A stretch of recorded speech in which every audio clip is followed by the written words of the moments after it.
Selamat pagi dan selamat hari Sabat. Saya ucapkan khusus untuk kita semua. 2 minggu sebelum ini pastor kita sibuk untuk bertanya siapa pengkhotbah di setiap gereja di seluruh daerah Toran dan daerah Geratau hari ini.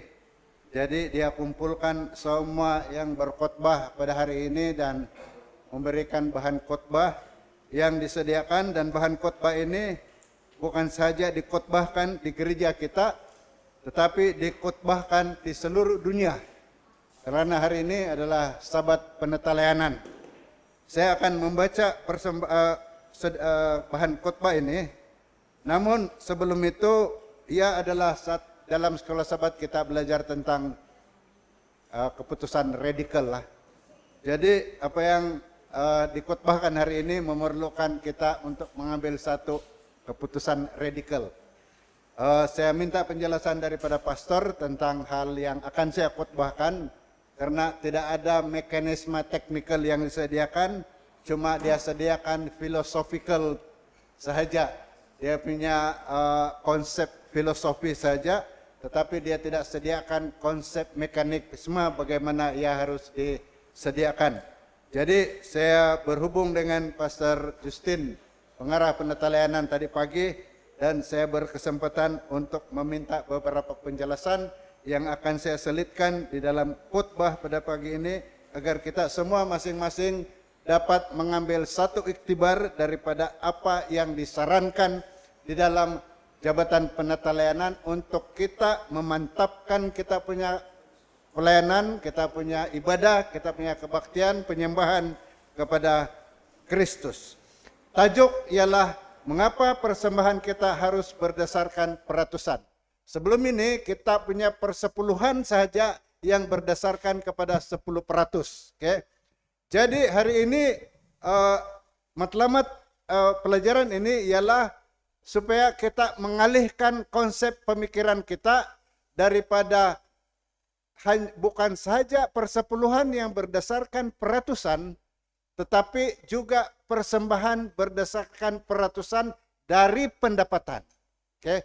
Selama ini kita memikirkan bahwa kita akan datang ke gereja sama ada kita ada pendapatan atau tidak ada pendapatan, tapi kita datang ke gereja untuk bagi persembahan, lalu kita bagi-bagi sama anak-anak tiap pagi hari Sabat untuk bagi persembahan, sampai sini gereja itu kantung persembahan diedar dan kita semua masukkan kita punya persembahan. Tidak kira sama ada kita ada pendapatan atau tidak ada pendapatan.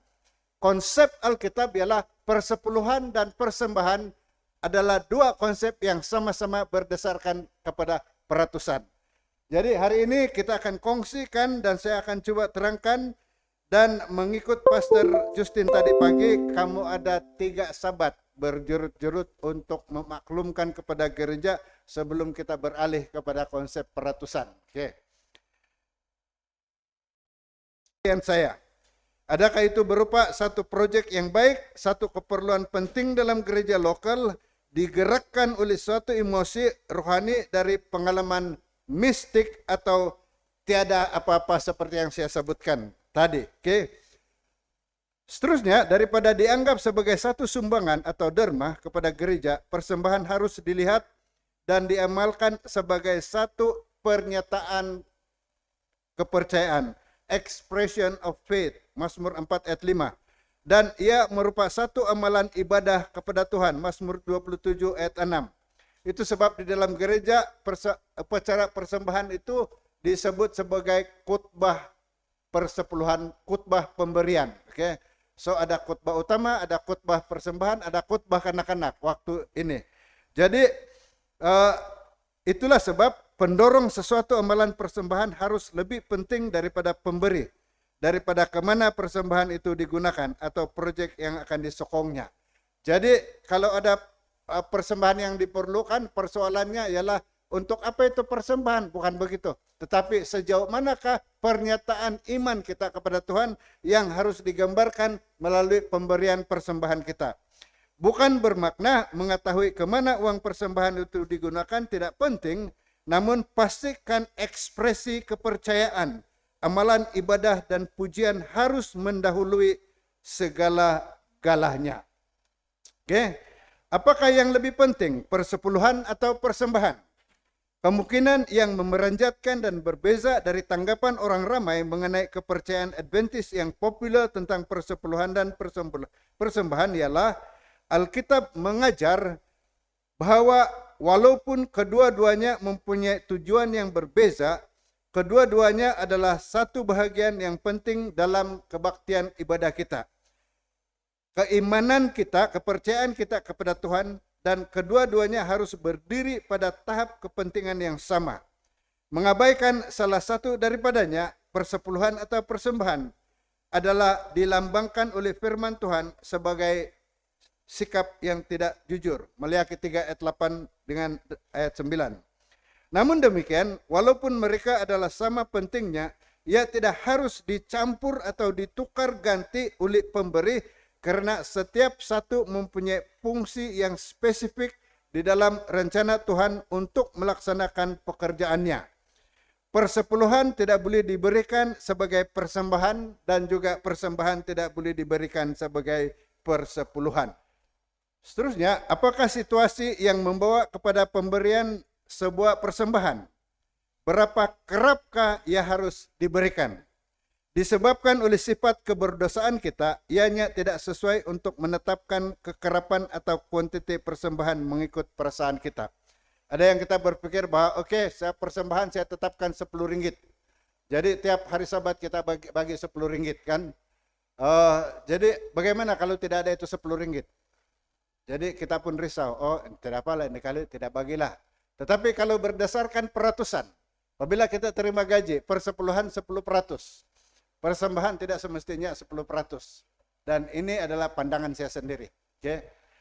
Persembahan mungkin bermula dengan 3%, 5% dan sampai kepada 10%. Dan itu dibawa ke gereja. Bendahari akan menentukan 50% untuk gereja, 50% untuk mission. Jadi boleh dibagi satu kali semasa bagi persepuluhan, atau dibagi 4 setiap hari Sabat, boleh bagi pada hari Sabat. Karena ini diletakkan di dalam sampul surat. Jadi terserah kepada kita. Jadi ada nanti perubahan karena di dalam sekolah Sabat kita tidak pungut persembahan lagi. Dan tabung gereja ada sistem pemberian karena kalau kita memberi persembahan menurut peratusan, maka kita boleh asingkan tabung untuk gereja. Sudah cukup untuk gereja. Kan? Jadi berarti kalau ada yang bergaji 1.000 ringgit, perpuluhan 100 ringgit, persembahan 330 ringgit. Asingkan itu dan boleh dibawa di gereja satu kali dan tiap hari Sabat kan anda menahakin dah. Ada lain sedikit kan, ada sudah kan. Dan tadi pagi kami bincang-bincang, kalau ada tetamu macam mana? Tetamu juga paham pasal hari ini khotbah ini dikhotbahkan di setiap gereja Adventist di seluruh dunia. Jadi mereka juga akan memahami situasi yang sama. Oke. Jadi berapa banyakkah yang saya harus berikan sebagai persembahan? Adakah ianya jumlah yang ditetapkan atau peratusan dari pendapatan? Tidak seperti persepuluhan yang kuantitinya ditetapkan dengan jelas oleh Tuhan, yaitu 10%. Kuantiti yang diberikan sebagai persembahan haruslah bertujuan dalam hati penyembah. 2 Korintus 9 ayat 7 menjadi panduan kita. Ini bermaksud bahwa haruslah ada keputusan pribadi. Oke? Tidak ada dosa mengatakan saya akan bagi 1% atau 10%. Tidak ada. Itu adalah kita punya. Kalau saya di dalam pengalaman saya dan setiap kita menjadi anggota, semasa persepuluhan 100 ringgit. Okay. Berarti gaji 1.000 lah kan. Semasa kita kembalikan persepuluhan 100 ringgit, persembahan 1 ringgit. Apabila persepuluhan kita naik pergi 300 ringgit, persembahan masih 1 ringgit. Apabila persepuluhan kita naik pergi 500 ringgit, persembahan masih 1 ringgit. Tapi berdasarkan kepada konsep ini, apabila persepuluhan naik, persembahan juga naik. Okay? Mengikut peratusan yang Anda sudah tentukan untuk Tuhan. Okay? Untuk menjanjikan jumlah secara tetap sebagai persembahan adalah tidak adil bagi setengah orang. Atau tidak juga bijak karena ada situasi keuangan kita mungkin berubah secara mendadak selepas ia sudah ditetapkan. Membuatkannya tidak adil atau tidak mungkin untuk menepati janji apabila kita menetapkan jumlah. Dalam case ini, jika pendapatan atau berkat bertambah dengan banyak, persembahan yang sudah ditetapkan akan menjadi tidak berbaloi berbanding pendapatan yang mungkin tidak lagi memantulkan hati pemurah. Maksudnya, kalau kita tetapkan, oke, setiap bulan saya akan bagi 40 ringgit, setiap sahabat 10 ringgit, kan? Tetapi apabila pendapatan kita, waktu itu perpuluhan baru 200 ringgit. Apabila kita sudah meningkat perpuluhan bagi 400 dan 500 ringgit, tetapi kita punya komitmen masih lagi 40 ringgit satu bulan, sudah tidak berbaloi, tidak sehaluan dengan hati penyembah. Okay? Jadi itu sebab mengapa menurut Alkitab peratusan itu kita gunakan. Saranan dasar peratus yang kita panggil janji atau promise ini bukannya berdasar kepada ekspektasi berkat yang belum lagi diterima, sebaliknya haruslah berdasarkan kepercayaan yang mendalam dan kesyukuran untuk berkat yang sudah diterima. Maksudnya kalau kita menetapkan 10 ringgit, tetapi itu 10 ringgit belum ada. Kan, tapi kita sudah tetapkan di dalam hati, oh saya mau bagi 10 ringgit setiap bulan. Tapi belum ada itu 10 ringgit. Hari 5 nanti kalau tidak ada itu 10 ringgit baru kita tercari-cari.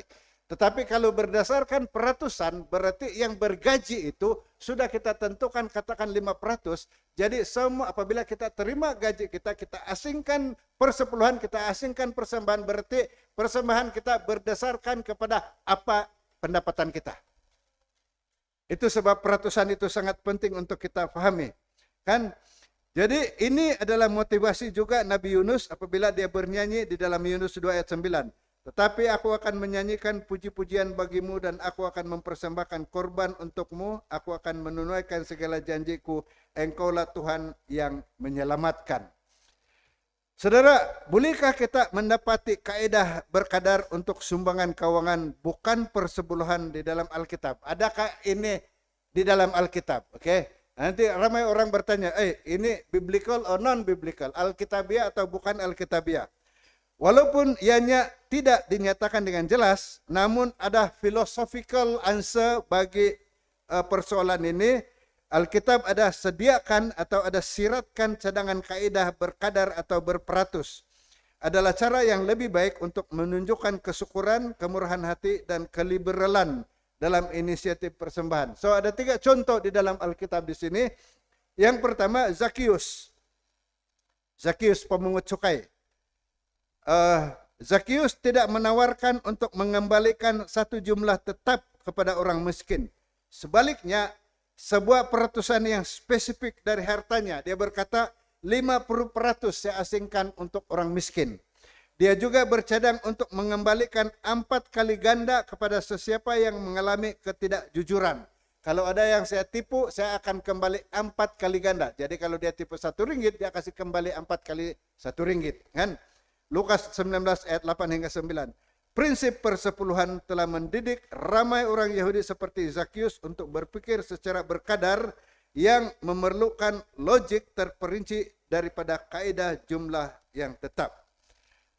Janda yang miskin juga dipuji karena jumlah yang dia berikan yang kelihatan sangat kecil, sebaliknya karena kadar yang diberikannya dari apa yang ada padanya, yaitu seluruh yang ada padanya. Lukas 21 ayat 1 hingga 4. Ini bermaksud 100% dia bagi.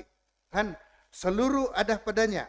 Dalam cara ini Yesus ingin menunjukkan bahwa di mata Tuhan kaidah berkadar dapat membuat orang miskin berkesempatan untuk memberikan jauh lebih banyak daripada yang diberikan oleh orang yang kaya raya. Demikian juga Yesus mengajar bahwa nilai pemberian itu tidak dikira melalui jumlah, sebaliknya melalui kadar daripada peratusan yang kita miliki. Seterusnya yang paling berbahaya pengalaman di dalam Alkitab ialah Ananias dan Safira.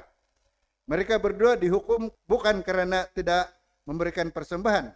Mereka ada membawa jumlah yang mereka sudah tetapkan dan mungkin ia bukan suatu jumlah yang kecil. Masalahnya adalah mereka menyimpan sebahagian daripada pemberian itu dan membawa hanya sebagian lagi meletakkan pada kaki Rasul. Mungkin kalau Ananias dan Safira berkata, kami akan jual tanah ini dan 50% daripadanya kami akan bagi kepada gereja. Mungkin Ananias dan Sapphira itu selamat kalau berdasarkan peratus. Tetapi mereka tetapkan pendirian mereka. Kami jual tanah ini dan kami berikan kepada gereja. Apabila mereka nampak bahwa jumlah itu terlalu besar, godaan untuk mengurangkan dan mengambil sebahagian yang mereka telah tetapkan itu telah membawa kebinasaan bagi mereka berdua. So di dalam perjanjian baru kita juga menjumpai beberapa petunjuk di dalam 1 Korintus 16 ayat 2 di mana Paulus mengusulkan bahwa sumbangan haruslah mengasingkan uang menurut kemampuan masing-masing. Ini dalam Alkitab versi Bonio atau sesuai dengan pendapatannya, Alkitab Berita Baik. Ayat ini menunjukkan bahwa Tuhan mengharap lebih banyak diberikan dari mereka yang diamanahkan untuk memiliki banyak uang. Jadi yang terbaik dari mereka yang mempunyai sedikit, jelas ini sebagai satu konsep yang berkadar. Jadi berkat di sini sama diterima oleh orang yang kaya dan juga orang yang miskin. Karena orang kaya juga memberi persembahan 3%, orang miskin juga membawa persembahan 3%. Berkat itu diberikan berdasar kepada kadar yang kita berikan, bukan berdasar kepada jumlah yang kita berikan. Seterusnya, bagaimana jika saya tidak mempunyai pendapatan? Paulus juga menjelaskan bahwa Tuhan tidak mengharap apa-apa, bahkan bukan persepuluhan dari mereka yang tidak menerima apa-apa darinya. Tuhan akan menerima pemberian kamu berdasarkan apa yang kamu miliki dan bukan apa yang tidak kamu miliki. 2 Korintus 8 ayat 12. Lagipun jika saya tidak mempunyai pendapatan, berapakah 10% daripada tiada pendapatan? Tiada kan? Jadi tiada pendapatan, tiadalah peratusan. Kan? Tiada peratusan, tiadalah dalam gereja. Jadi kalau kita pergi sini gereja, kita tidak lagi malu-malu kan? Suatu ketika dulu saya melihat persembahan dibawa di dalam bakul yang terbuka kan. Jadi orang taruh 10 ringgit, 5 ringgit di dalam bakul, Pak. Lebar itu bakul kan. Jadi dari jauh kau sudah nampak itu bakul kan. Jadi orang di depan bagi 10 ringgit. Kau sudah pegang 1 ringgit. Kamu bagi ke itu 1 ringgit. Orang nampak. Jadi tapi kalau karena itu berkonsepkan jumlah yang ditetapkan. Tapi kalau kita mengikut kadar peratus, tidak kira berapa orang di depan bagi, berapa yang kau bagi. Sudah kau tetapkan dengan Tuhan, kau punya peratusan persembahan. Oke. Seterusnya, di dalam perjanjian lama, pendekatan berkadar juga dipilih oleh beberapa pemimpin pada zaman Nabi Ezra. Kita dapati ini dalam Ezra pasal 2 ayat 68 dan ayat 69. Yang memberikan secara sukarela untuk membina rumah Tuhan, memberi sekadar kemampuan mereka. Oke. Dalam Ulangan 16, Musa berkata bahwa persembahan haruslah diberikan selaras dengan berkat yang dikurniakan Tuhan kepadamu. Dengan mempersembahkan korban sukarela yang harus kau berikan selaras dengan berkat yang dikurniakan kepadamu oleh Tuhan, ayat 10. Atau menurut kemampuan, ayat 17. Dalam kedua-dua case ini, ayat ini mengutarakan keseragaman dan perkadaran yang menunjukkan bagaimana Tuhan menantikan persembahan setiap kali terdapatnya berkat yang diterima. Apakah maksud sistematik dalam kebajikan sistematik dalam tulisan Ellen White? Ellen White juga ada membawa pesan bagi kita, message istimewa Tuhan untuk umatnya pada zaman akhir. Konsep berkadar yang diaplikasikan pada persembahan muncul dengan lebih jelas. Ellen White menyemahkan pengembalian persepuluhan dan pemberian persembahan di bawah dua prinsip asas. Berkala, yaitu setiap kali ada pendapatan, dan sistem harus berkadar dengan pendapatan. Jadi ada persepuluhan, ada persembahan. Dia juga mengatakan bahwa Yesus adalah pengasas pelan ini. Dia berkata, ianya dari Tuhan Yesus Kristus sendiri yang telah menyerahkan hidupnya untuk dunia ini, yang telah melaksanakan pelan pemberian sistematik. Oke, berkenaan dengan persembahan janda yang miskin, dia menambah maklumat tambahan bahwa pemberian tidak dikira dengan jumlahnya dan memanggil perhatian kepada sistem kebajikan yang menyertakan idea berkadar. Katanya dalam neraca Ka'bah, Pemberian orang miskin tidak diukur menurut jumlah yang diberikan, tetapi menurut kasih yang mendasari pengorbanan itu. Kebijaksanaan Tuhan telah mengatur rancangan memberi secara sistematik demi kepentingan manusia sendiri. Jadi bukan jumlah yang diukur oleh Tuhan, tetapi menurut kasih yang mendasari pengorbanan atau persembahan kita.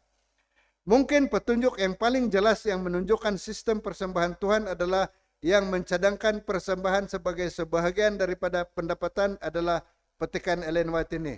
Di dalam sistem persepuluhan dan persembahan, dalam Alkitab jumlah yang diberikan oleh setiap orang yang berlainan adalah sangat berbeza. Ini karena ia relatif kepada pendapatan masing-masing. Ini bermaksud bahwa kedua-dua persepuluhan dan persembahan adalah di bawah sistem yang sama, dan sistem ini termasuklah idea berkadar, yaitu sistem peratusan yang sama. Jadi bagaimanakah saya mengira persembahan?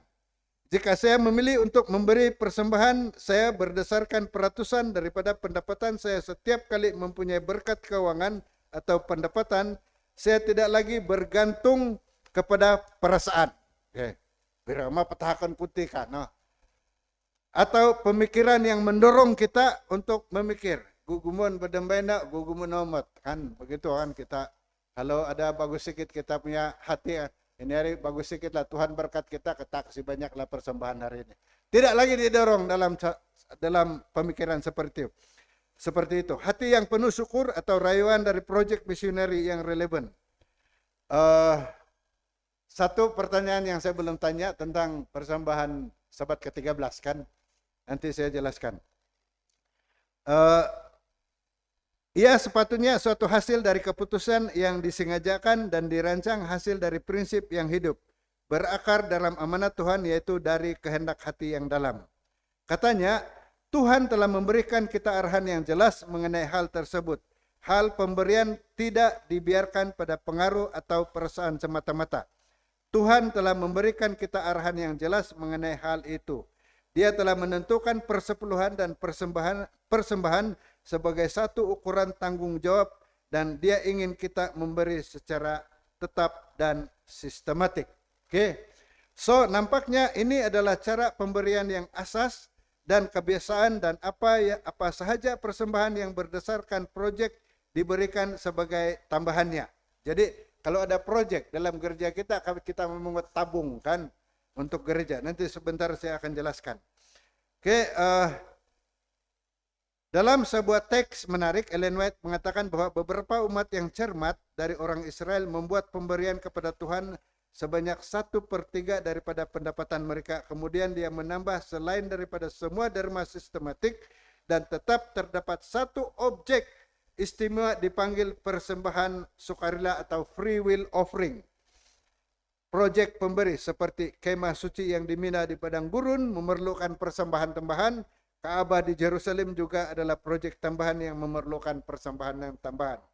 Ianya jelas kelihatan terutamanya dalam teks ini bahwa terdapat perbezaan yang ketara antara satu, pemberian yang sistematik, dan dua, persembahan sukarela, kebajikan proyek, untuk mengiringi keperluan proyek-proyek relevan yang diadakan di dalam gereja. Jadi kita ada 3 pocket. Ini saya bergelut dengan 3 pocket ini sebelum ini, tetapi sempat berbual dengan Pastor Justin tadi pagi. Secara keseluruhan sesuai dengan ajaran-ajaran Alkitab, maka gereja Seventh-day Adventist sedunia menganjurkan setiap anggota memberi keutamaan dengan menyediakan 3 pocket pembahagi berkat keuangan secara teratur, sistematik. Selain daripada budget kegunaan pribadi dan keluarga, pembahagian itu adalah 3 pocket ini adalah, ini dari Lea-Lea sampai di sini simpang nih kami bercerita sama Pastor Justin. Pengembalian persepuluhan 10% daripada pendapatan. So apabila kita terima gaji, yang bergaji, apabila kita jual kelapa sawit, yang menjual kelapa sawit atau jual terung, tidak kira berapa, 10 ringgit kah, 1.000 kah, 10.000, tidak kira berapa. Oke, sebaik kita terima pertama, pocket yang pertama persepuluhan 10%. Oke, ini adalah daripada pendapatan. Pocket kedua ialah persembahan terpadu. Berapa peratus kita tentukan sendiri. So, persepuluhan ada dia punya pocket di rumah dari pendapatan. Persembahan ada dia punya pocket di rumah. So, dua sudah kita asingkan di rumah. Oke? Dan peratusan ini tidak ditentukan. Kita tidak bilang, oh 300 saya kasih masuk. Tidak begitu. Berapa kau punya gaji? Oke, 3% untuk persembahan. Oke, itu pocket yang kedua. Dengan kadar pendapatan yang diterima. Dan pocket ketiga adalah persembahan sukarela untuk tabung gereja, untuk tabung mana-mana, untuk kita pungut derma. Ada orang meninggal dunia, kita ambil dari sana. Selebihnya itulah belanja kita di rumah, di dalam pendapatan kita. Ya. Dan sempat saya diberikan cerita tadi pagi. Ada sudah anggota yang mengamalkan ini. Ada anggota, dia bilang, terima kasih pastor dengan amalan ini. Anggota ini baru pensiun 60 tahun. Okay? Dan dia mengatakan, sejak saya bagi ini 10% sama peratusan sama 3 pocket ini, saya senantiasa diberkati oleh Tuhan. Jadi dalam melayaki, ujilah aku, kata Tuhan. Oke. Jadi bagaimanakah saya menggunakan kebebasan memilih semasa memberikan persembahan? Ada ini kaitan kebebasan memilih kan? Saya telah diberikan, kata Ellen White, saya telah diberikan kebebasan memilih supaya saya dapat memilih untuk menerima Yesus Kristus sebagai juru selamat. Ini juga kenyataan kita. Dan firman-Nya sebagai hukum kepercayaan saya. Namun sesudah saya menerima firman-Nya sebagai panduan pikiran dan perbuatan saya, pengembalian persepuluhan dan pemberian persembahan berasaskan peratusan bukan lagi satu pilihan.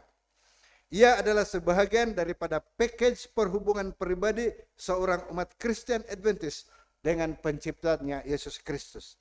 Sebagai contoh, belajar Alkitab setiap hari, berdoa selalu, mempelajari pelajaran sekolah Sabat, menghadiri kelas sekolah Sabat, dan membuka dan menutup acara hari Sabat, itu sudah menjadi sebahagian daripada kehidupan kita sebagai Adventist.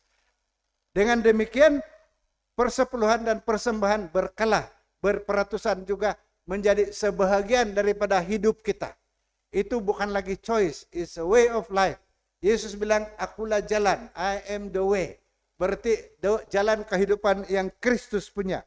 Semua aktiviti rohani ini adalah amalan dan gaya hidup kita sebagai Adventist dan sepatutnya bukan lagi sebagai satu pilihan. Oke, berarti tutup Sabat kemarin. Kalau kemarin kami ini ada susah sedikit tentang buka Sabat, tutup Sabat ini. Buka Sabat selalunya lambat, tutup Sabatnya kadang-kadang awal. Pasal tidak tahu apa saja yang mau dibuat. Tetapi maksud saya di sini, acara yang buka Sabat, tutup Sabat itu sudah menjadi sebahagian hidup kita. Demikianlah halnya dengan pengembalian persepuluhan dan pemberian persembahan. Kedua-dua hal ini juga adalah gaya hidup kita. Ianya jelas bahwa persepuluhan dan persembahan harus diberikan berasaskan peratus. Salah satu perbezaan di antara persepuluhan dan persembahan adalah Tuhan menentukan peratus untuk persepuluhan. Sementara Tuhan memberikan kita kebebasan untuk menentukan peratusan persembahan kita. So, God is great kan. Hebatnya Tuhan. Dia ambil 10% saja daripada 100% yang ada pada kita. Tetapi untuk persembahan dia bilang kamu tentukan. Karena ini adalah keperluan untuk Tuhan. Memberikan kita kebebasan untuk menentukan peratusan persembahan kita. Menurut pengakuan kita terhadap kurnia kasih Allah. Pada suatu jangka masa kehidupan Kristen, haruslah ada satu keputusan, satu tujuan hati harus diambil dalam hal peratusan tersebut. Saudara dan saudari, saya rasa kita semua paham dengan pelajaran yang disampaikan hari ini. Dengan tambahan maklumat, kalau ada perlu lagi maklumat, kita boleh berkongsi. Tetapi hari ini, walaupun saya bilang sama Pastor Rison, saya belum mau memanggil altar call untuk membuat keputusan. Saya rasa pelajaran hari ini sudah kita paham semua kan. Jadi hari ini adakah kita mengambil keputusan bahwa persepuluhan Tuhan tentukan dan persembahan kita tentukan menurut peratusan kita. Adakah di antara kita yang mengambil keputusan untuk mengamalkan ini bukan serta-merta? Mengikut Pastor Justin, kamu umumkan 3 sabat berjurut-jurut bukan sabat ini, tetapi pada suatu masa terdekat kita akan amalkan ini. Ada di antara kita yang mengambil keputusan untuk membuat plan perencanaan bagi mengembalikan persepuluhan tetap 10% dan memberikan persembahan mengikut peratusan sesuai dengan keputusan kita. Ada di antara kita yang berbuat demikian, sila berdiri.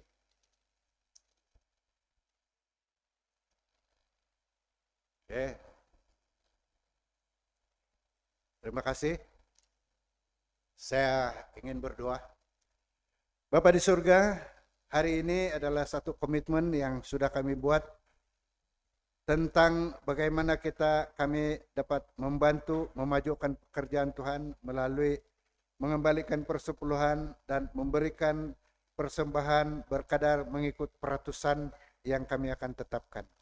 Biarlah keputusan ini tidak akan mengurangkan keupayaan kami untuk menampung nafkah hidup keluarga kami masing-masing, melainkan biarlah ini membuka jalan bagi kami untuk mengungkapkan pernyataan iman kami, mengungkapkan rasa terima kasih kami kepada berkat yang Tuhan berikan kepada kami di dalam hidup kami. Agar melalui pernyataan kasih kami, pernyataan ini melalui pemberian persembahan mengikut peratusan ini, maka kami dapat membawa diri kami lebih dekat kepada Tuhan. Dan biarlah ini menjadi satu komitmen kami semua di dalam hidup kami, khususnya saat-saat sekarang pada zaman akhir ini, di mana kami menanti-nantikan kedatangan Yesus Kristus dan bahwa penyebaran Injil keselamatan ke seluruh dunia memerlukan penglibatan kami walaupun dari jarak jauh ini. Biarlah komitmen ini kami serahkan kepada Tuhan dan diberkati, dan setiap keluarga diberkati agar setiap hari di dalam hidup kami sentiasa berkecukupan dalam makanan untuk seisi keluarga, dalam pakaian kami, juga dalam tempat tinggal kami. Dalam nama Yesus Kristus saya berdoa. Amin.